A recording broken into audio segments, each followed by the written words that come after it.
Hello everyone, today we will start exercise 5.1 question number 8. An angle is greater than 45 degree.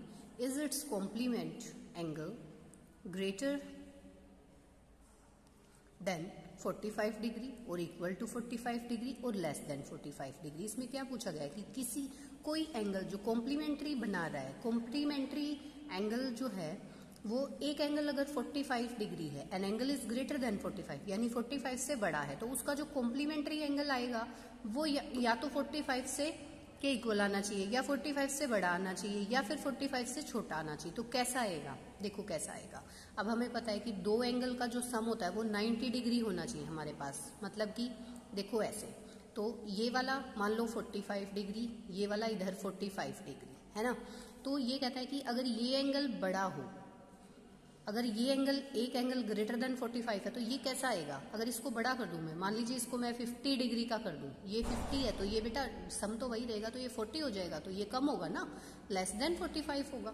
तो हमारे पास answer क्या आएगा, less than 45। देखो मैंने लैंग्वेज में बना के लिखा है, if an angle is greater than 45 degree then its complement angle is less than 45 because sum of two complementary angle is 90 degree. भाई सम जब 90 डिग्री होता है तो दूसरा एंगल जो है वो क्या रहेगा, थोड़ा छोटा रहेगा हमारा, किससे, 45 डिग्री से। ठीक है। क्वेश्चन नंबर 9 है, इन द एडजॉइनिंग फिगर। ये आपके पास एक फिगर गिवन है, देखो इसमें हमसे पूछा है is angle 1 adjacent to angle 2।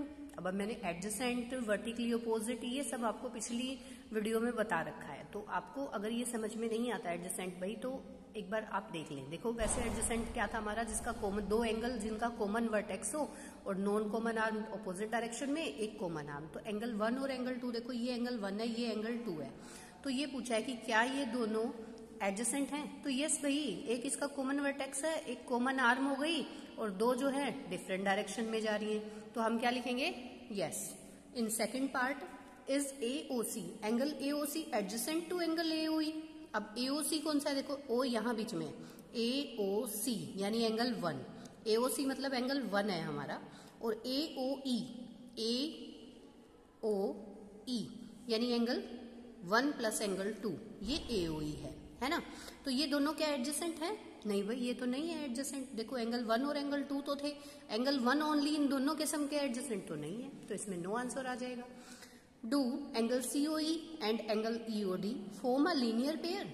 अब देखो COE एंड EOD, तो COE ये देखो एक, और इसको मिला के यहाँ पे हमारे पास एक स्ट्रेट लाइन, यानी एंगल 2 प्लस ये क्या बना है, यानी कि यहाँ पे तो हमारा क्या था, COE मतलब एंगल 2 और ये वाला मतलब एंगल 3 प्लस एंगल 4। तो इन तीनों को मिला के angle 2 plus angle 3 plus angle 4 हमारा 180 बना रहा है। देखो ये लीनियर पेयर बना रहा है, तो इसका आंसर हम क्या लिखेंगे, यस। मैं ये आपको समझाने के लिए इसके एंगल के नेम 1, 2 में लिख रही हूँ, आपको लिखने नहीं है ये वाली, ठीक है, केवल आपको समझाने के लिए लिखा जा रहा है। R angle BOD and DOB supplementary, तो हम देखेंगे सप्लीमेंट्री है या नहीं है। सप्लीमेंट्री यानी 180 डिग्री सम होना चाहिए। तो BOD, angle BOD and angle DOA, तो देखो भाई एंगल 4 प्लस एंगल 5 जो है देखो सप्लीमेंट्री बन रहे हैं, लीनियर पेयर बना रहा है, इट मीन सप्लीमेंट्री बन रहे हैं, तो यस आंसर आ जाएगा। Is angle 1 vertically opposite to angle 4, तो फिगर पे आइए, 1 और 4 देखो ये इंटरसेक्टिंग लाइन, पहले ये एंगल देखो, ये 1 है ये 4 है, तो देखो यहां से ये लाइन जा रही है यहां से, तो ये वर्टिकली अपोजिट क्रॉसिंग लाइन में बनता है ना। दो वर्टिकल लाइंस हैं जिसके अपोजिट एंगल्स हमेशा इक्वल होते हैं और ये वर्टिकली अपोजिट कहलाते हैं, तो ये बना रहे हैं, तो इसका आंसर क्या आ जाएगा, yes, these are vertically opposite angle. What is the vertically opposite angle to 4? 4 जो है ना उसके 1 है, लेकिन इसमें हम 1 भी लिख सकते हैं और COB भी लिख सकते हैं। देखो इसमें एंगल 1 भी लिख सकते हैं हम, दिस इंप्लाइज एंगल 1 ही लिखिए, COB मत लिखिए, क्योंकि 4 पूछा है तो 1 ही लिखिए आप, ठीक है। हमसे 4 पूछा है तो 1 ही लिखेंगे, COB नहीं। इस लैंग्वेज में जब क्वेश्चन पुट किया गया होता तो इसी में लिखते, अब हमसे 4 पूछा है तो हम 1 बता देंगे, ठीक है। तो इस तरीके से आपका जो है ये क्वेश्चन कंप्लीट हो जाता है। Now come to question number 10। देखो क्या पूछा गया है, indicate which pairs of angles are vertically opposite. तो देखो ये हमारे पास एक फिगर है, इसमें कौन सा पेयर वर्टिकली अपोजिट है। देखो सबसे पहले आप इंटरसेक्टिंग लाइन देखो, एक ये वाली लाइन और ये वाली लाइन इंटरसेक्टिंग है, तो इसमें एंगल 1 और एंगल 4 तो एक पेयर बन गया। देखो वर्टिकली अपोजिट बन रहा है एंगल 1 एंड एंगल 4। दूसरा जो है इसका ये 5 है और 2 + 3, ऐसे भी तो कर सकते हैं। ये देखो 2 + 3, क्योंकि ये वाला एंगल इस पूरे के बन रहा है, तो एंगल 2 + 3 से आया ना ये, तो एंगल 5 एंड एंगल 2 + एंगल 3। भाई 1 और 1 एंगल जो है वो 4 के वर्टिकली अपोजिट, एंगल 5 किसके, एंगल 2 + 3 के, तो ये हमारे वर्टिकली अपोजिट एंगल। अब लीनियर पेयर की बात करेंगे तो जहां सम जो है हमारा 180 बनता है वो आपका लीनियर पेयर कहलाता है। तो लीनियर पेयर देखो कौन कौन सा, एक तो एंगल 5 + एंगल 4, यानी कि एंगल 4 एंड 5 जो है वो हो गया। दूसरा आपका एंगल 1 और एंगल 5 भी आप कह सकते हो, एंगल 1 एंड एंगल 5। तो 2 एग्जांपल्स दे दिए मैंने दोनों में। तो ये आपका 10th क्वेश्चन था। यहाँ फिगर से ऑब्जर्व करें बेटा, स्ट्रेट लाइन बन रही है ना, इसके यहाँ देख लो कौन से 2 एंगल है, फिर यहाँ स्ट्रेट लाइन बन रही है, ये देखो। अब इसको अगर तुम बनाओगे, इस वाली को बना के यहाँ देखोगे तो 3 एंगल का सम आ रहा है, तो वो चीज मत करो आप लोग, ठीक है, पेयर में ही बनाओ। अब 11th क्वेश्चन है हमारा, is the following figure, in the following figure is angle 1 adjacent to angle 2, give reason। क्या एंगल 1 जो है ना एंगल 2 के एडजेसेंट है इस फिगर के अंदर, तो बताइए। भाई देखो कॉमन आर्म भी है लेकिन कॉमन वर्टेक्स नहीं है, तो ये नहीं होगा ना। कॉमन आर्म है, नॉन कॉमन आर्म ये वाली हो गई, लेकिन यहाँ क्या नहीं है हमारे पास, एक ही वर्टेक्स पे बनना चाहिए, जबकि इनके तो 2 वर्टेक्स आ रहे हैं। तो angle 1 and angle 2 are not adjacent angles because their vertex is not common, है ना। इनके जो वर्टेक्स हैं वो कॉमन नहीं आ रहे हैं, इसलिए ये एडजेसेंट नहीं है, क्योंकि एडजेसेंट में हमारी जो प्रॉपर्टी सेटिस्फाई होनी चाहिए वो नहीं हो रही है। क्वेश्चन नंबर 12 पे आइए। देखो ये फिगर आपको दिया गया है और यहाँ पे x, y एंड z की वैल्यू आपको बतानी है। इसमें आप क्या यूज करके बताएंगे, आप vertically opposite angle, linear pair और एडजेसेंट, लीनियर पेयर और वर्टिकली अपोजिट एंगल से ही आपका जो है ये वैल्यूज निकल आएंगी। तो देखो सबसे पहले जो एंगल 55 डिग्री है वो एंगल x के इक्वल है। भाई देखो ये क्या है, इंटरसेक्टिंग लाइंस हैं, इनके जो एंगल हैं अपोजिट वाले, ये वर्टिकली अपोजिट एंगल बना रहे हैं, तो x जो है वो 55 के इक्वल होगा। साइड में रीजन लिखो वर्टिकली अपोजिट एंगल्स, तो x की वैल्यू कितनी होगी 55। अब देखो मैं यहां से बना रही हूँ, एक स्ट्रेट लाइन है y + 55 डिग्री। अब देखो y + 55 degree is equal to 180 degree. ये मैंने ऐसा क्यों किया है, ये इक्वेशन मैंने कहां से बनाई, क्योंकि लीनियर पेयर, देखो ये दोनों मिलकर लीनियर पेयर फॉर्म कर रहे हैं। तो y = 180 डिग्री - 55 डिग्री, तो ये हमारे पास आ जाएगा 125 डिग्री, है ना। तो ये y की वैल्यू आ गई, ये हमारे पास x की वैल्यू आ गई थी। अब ये देखो एंगल y = एंगल z, ये क्यों है, ये भी vertically opposite angle, angle z और एंगल y देखो वर्टिकली अपोजिट एंगल्स हैं, है ना। तो यहाँ पे एंगल z जो है वो आपका कितना रहेगा 125 डिग्री, क्योंकि y की वैल्यू ऑलरेडी निकाल चुके हो। तो हमारे पास x 55 degree, y 125 degree and z also 125 degree. इसी का दूसरा पार्ट है, देखो ये फिगर, ये डायग्राम आपको दिया गया है, z = 40 degree vertically opposite angle. देखो z की जो वैल्यू है ये और ये वाली लाइन इंटरसेक्टिंग लाइन है, इंटरसेक्टिंग लाइन है मतलब वर्टिकली अपोजिट एंगल, ये 40 डिग्री और z हो गया। तो z की वैल्यू 40 डिग्री हो गई vertically opposite angle. At first हमने z ही निकाल दिया। उसके बाद z + y 180 डिग्री, देखो z ये रहा और y ये रहा, ये देखो एक स्ट्रेट लाइन बन रही है, तो दोनों का सम z + y, z + y 180 degree linear pair मैंने बनाया। अब 40 डिग्री प्लस y, क्योंकि z हमने ऑलरेडी 40 डिग्री निकाल दिया, तो यहाँ पे 40 डिग्री z को रिप्लेस कर देंगे, प्लस y = 180 डिग्री। तो y यहीं पे रखा, 40 डिग्री को यहाँ लेके आओगे तो 180 डिग्री - 40 डिग्री = 140 डिग्री हो जाएगा। तो हमारी y की वैल्यू आ गई। अब देखो अब क्या करेंगे, x प्लस एंगल दिस, क्योंकि ये देखो एक स्ट्रेट लाइन बन रही है, इसके ये 3 एंगल फॉर्म होके 180 डिग्री बना रहे हैं, यानी कि x + 25 डिग्री प्लस z = 180। तो ये लीनियर पेयर। अब x तो एज इट इज x, ये 25 भी एज इट इज। z की वैल्यू आपने क्या निकाली है, ऊपर देखो ये निकाली हुई है 40 डिग्री, तो यहाँ पे 40 = 180, लीनियर पेयर बना रहा है। तो ये 40 और 25 डिग्री यानी कि 65 डिग्री हो गया। x + 65 degree = 180 degree and x = 180 degree - 65 degree. तो हमारे पास x की वैल्यू कितनी आ गई 115। तो देखो ये तो x की वैल्यू आ गई, यहाँ पे हमने y की निकाली थी और ये वाली हमने z की एट फर्स्ट निकाली हुई है। तो ये तीनों की तीनों वैल्यू हमारे पास जो है इस तरीके से आ जाती है।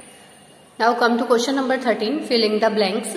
ये भी आपने नोटबुक में ही जो है करने हैं। If two angles are complementary, अगर टू एंगल्स कॉम्प्लीमेंट्री है then the sum of their measure is 90 degree. भाई कॉम्प्लीमेंट्री है तो उनका सम कितना होगा 90 डिग्री, जैसा कि मैं पहले भी आप लोगों को बता चुकी हूँ। If two angles are supplementary then the sum of their measure is, अगर दो एंगल सप्लीमेंट्री हैं तो उनका सम कितना होगा, उन एंगल्स का सम 180 डिग्री। अब देखो थर्ड पार्ट देखिए, two angles forming a linear pair, अगर लीनियर पेयर फॉर्म करता है तो लीनियर पेयर मतलब 180 बनाता है, और 180 मतलब क्या होता है, सप्लीमेंट्री। ठीक है। If two adjacent angles are supplementary, अगर दो एडजेसेंट एंगल सप्लीमेंट्री हैं दे फॉर्म अ, भाई एडजेसेंट एंगल सप्लीमेंट्री भी होगा यानी 180 बना रहे हैं दो एडजेसेंट एंगल, तो वो इस कंडीशन में तो लीनियर पेयर बनाएंगे, है ना। If two lines intersect at a point, अगर दो लाइन एक पॉइंट पे इंटरसेक्ट करती हैं then their vertical opposite angles are always equal. भाई वर्टिकल अपोजिट एंगल्स जो है वो क्या रहेंगे, इक्वल हो जाएंगे, है ना, क्योंकि वो वर्टिकल अपोजिट एंगल्स होते हैं और वो हमेशा इक्वल होते हैं, प्रॉपर्टी हम पढ़ चुके हैं। If two lines intersect at a point, दो लाइन इंटरसेक्ट कर रही हैं एक पॉइंट पे, and if one pair of vertical opposite angles are acute angle, अगर एक पेयर, देखो जैसे कि ये हमारा था तो ये मान लो ये वाली हमारी एक्यूट एंगल बना रही है यानी 90 से कम, तो ये क्या बनाएंगी, तो ये ऑब्ट्यूस बनाएंगे, क्योंकि टोटल सम तो हमारा 360 होना चाहिए। तो यहाँ पे क्या आ जाएगा, दूसरा जो पेयर है वो क्या बनाएगा, ऑब्ट्यूस एंगल। ठीक है, तो ये हमारा 13th क्वेश्चन था। अब आइए क्वेश्चन नंबर 14 पे, in the adjoining figure name the following pairs of angles. देखो ये आपको फिगर बना के दे रखी है बुक के अंदर, और आपको क्या बताना है, जो ये क्वेश्चंस हैं इनके पेयर बताने हैं कि क्या बनेंगे, ऑब्ट्यूस वर्टिकल अपोजिट एंगल्स। तो देखो सबसे पहले तो वर्टिकल अपोजिट एंगल आप ये देखो हैं कौन से, देखो ये लाइन और ये वाली लाइन यानी कि AC and BD vertical line है, इंटरसेक्ट कर रही है इस पॉइंट पे ओ पे, तो यहां तो देखो एक्यूट बन रहे हैं, तो ऑब्ट्यूस कौन से बने, AOD एंड BOC, है ना। देखो AOD ये वाला बन गया पूरा का पूरा, और B और C ये वाला, तो ये पेयर हो गया आपका किसका, ऑब्ट्यूस एंगल का। फिर सेकंड पार्ट में हमसे पूछा है एडजेसेंट कॉम्प्लीमेंट्री एंगल। अब एडजेसेंट कॉम्प्लीमेंट्री एंगल जो है, एक तो एडजेसेंट हो और प्लस में कॉम्प्लीमेंट्री भी हो, तो देखो ये एक सीधी लाइन जा रही है ना, सीधी लाइन हमारी जा रही है, और ये देखो यहां तक हमारा 90 डिग्री फॉर्म हो रहा है, और इसमें दो एडजेसेंट एंगल भी, तो AOB एंड AOE या EOA आएगा यहाँ पे, EOA, AOB तो हमारा ये हो गया, AOB AOE, ये हम AOE लिखेंगे, है ना, तभी तो हमारा हुआ। तो क्या हुआ, AOE, इन दोनों को मिला के प्लस करेंगे तो 90 डिग्री फॉर्म हो रहा है, 90 डिग्री फॉर्म हो रहा है ना, तो यहां से हमारा क्या हो गया, कॉम्प्लीमेंट्री। इक्वल सप्लीमेंट्री एंगल्स, भाई इक्वल सप्लीमेंट्री एंगल्स कौन से होंगे, इक्वल सप्लीमेंट्री एंगल्स EOB, देखो EO एंड B ये हो गया, और एक ही जगह EOD, क्योंकि यहां भी 90 यहां भी 90, तो ये दोनों 90 हो गए, सप्लीमेंट्री 180 बनाएगा।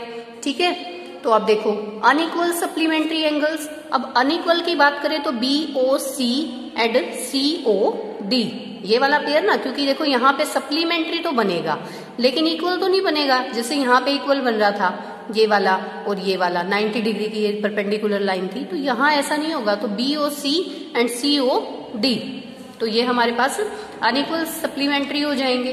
ठीक है, या फिर देखो EOC और AOE या EOA, तो काफी सारे एग्जांपल हो सकते हैं, हम कोई भी ले सकते हैं। देखो जैसे कि मैंने ये ले लिया है ना, adjacent angles that do not form a linear pair, ऐसे एडजेसेंट एंगल जो लीनियर पेयर नहीं बना रहे हैं, तो अब ऐसे क्या होंगे, AOB, देखो AOB सप्लीमेंट्री लीनियर पेयर यानी 180 नहीं बना रहे, तो ये हो गया एक तो AOB AOE यही हो गया, फिर AOE एंड EOD हो गया, ये हो गया, फिर EOD एंड COD, तो इस तरीके से हमने ये 3 पेयर बताए हैं।